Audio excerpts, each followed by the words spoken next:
Olex Network 18, Mission Poshan, Bhavishya Roshan. Hello and welcome to the CNBC TV 18 special. I'm Shereen Bhan and we're coming to you from Arkansas in the US. This is Walmart country. The company is not called the Beast of Bentonville without reason.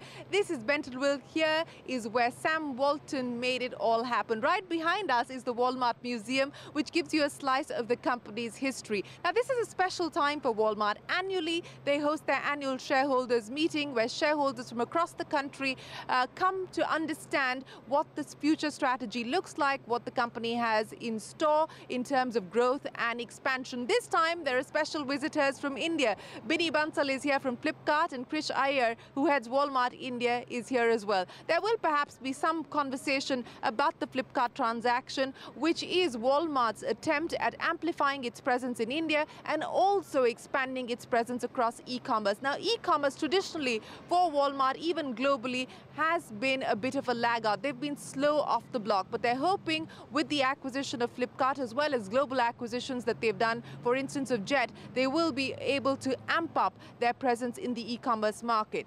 Very excited about India and the India opportunity. Believe that the Indian market on the e-commerce side is hugely underpenetrated, and they hope that eventually they will be able to exercise and leverage the synergies between Flipkart and Walmart and bring what Walmart has to offer to Flipkart's customers and take Flipkart sellers onto Walmart's global platform.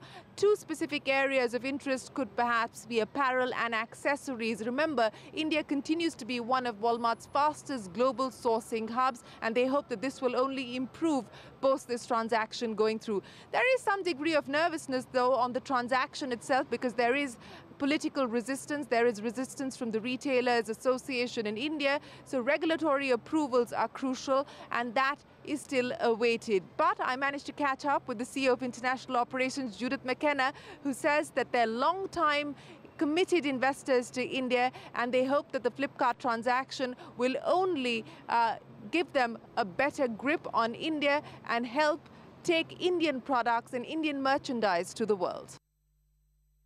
In conversation with the CEO of Walmart's International Operations, McKenna. Judith, appreciate you joining us here on CNBC TV 18. I want to start by talking to you about Flipkart and the investment that you've made there. The transaction hasn't closed just yet. There are some concerns being raised about political resistance to the deal, stakeholders like the Retailers Association raising concerns with the government, possibly even writing to the Competition Commission of India.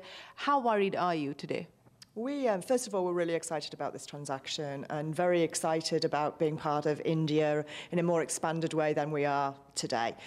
We're confident in the process that will occur. We understand that there are some people who have some views about this, but we're going to comply completely with anything that the authorities ask us for, and we expect this to be a smooth process. Mm-hmm. The only approval that you require is from the Competition Commission of India because this transaction comes under the 100% FDI route. So is that the only approval that you require from the government? That is the approval that we require, and that's what we're complying with, yes. Mm-hmm. Let me talk to you about the India opportunity and specifically about what changes for Flipkart with this investment coming in.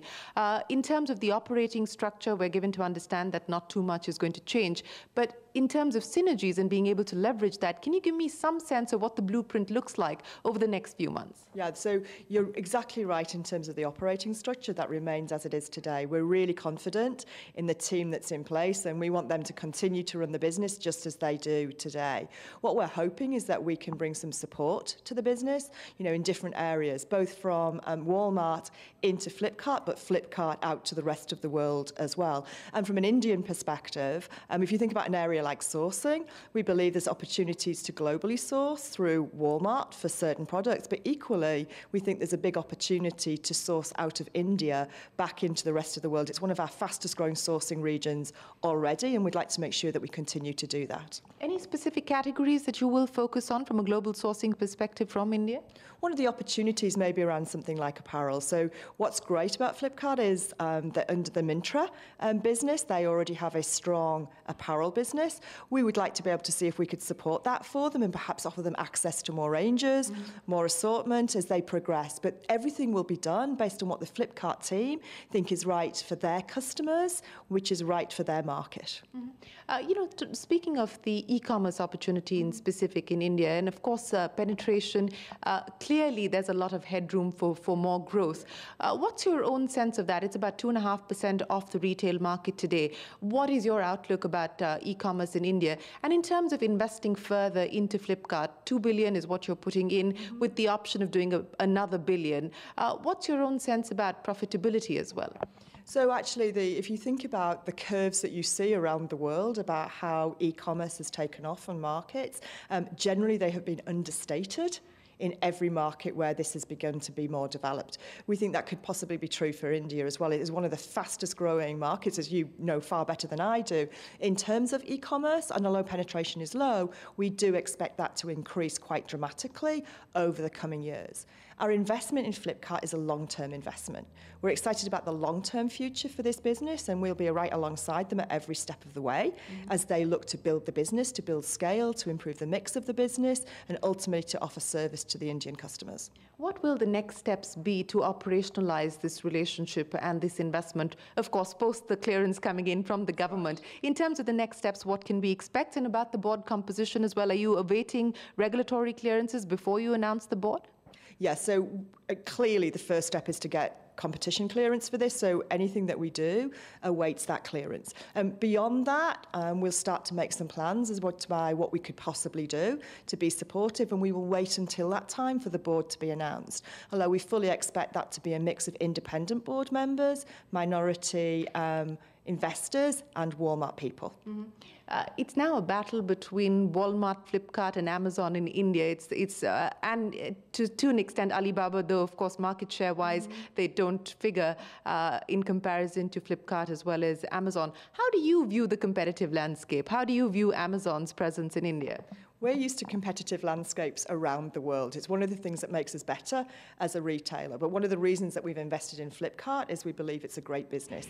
It's got great fundamentals, it's building out a great ecosystem, and it's very connected to the Indian customer. That's what we think makes a winning formula for this business, and we're going to focus on Flipkart and what Flipkart can do to be successful in the future. What do you think specifically Walmart can bring to the table? Because in terms of e-commerce, you've actually been a late starter globally. So what can you bring to the table specifically to aid Flipkart's further and future growth? So we've already talked about one of those areas being global sourcing. So that's one of the areas we believe that we can bring. There may be some technology changes between what we're developing in different markets around the world that would be applicable, and the team there will have access to anything that Walmart is developing around the world, should they want that. Equally, we'll be very open to any ideas that they've got that we can help support them with. But as we get through the next few months and into the process of getting to know the businesses better, we'll be able to pinpoint what those are much more clearly. But the intention is for this business to continue to operate as it does today, and we'll lean in where it makes sense to do that. Let me ask you a quick question about, the future as far as more niche services being offered, more personalized services being offered. Do you believe that that could be the road ahead, even as far as Walmart, Flipkart is concerned on the e-commerce side? And what about the affluent consumer? That's what you're hoping to reach out to via Jet.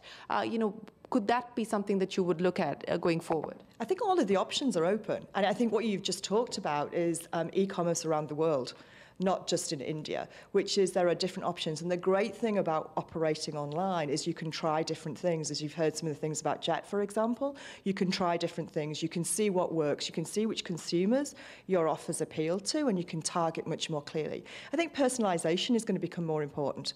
And you see that whichever country that we operate in. And I think there's a real opportunity in India to continue the work that the team are already doing. So are we going to see a lot more of you in India? Oh, I hope so. I love India. It is a fantastic country, and I'm looking forward to visiting again soon. Judith, appreciate your time. Thanks very much for speaking to us on CNBC TV 18.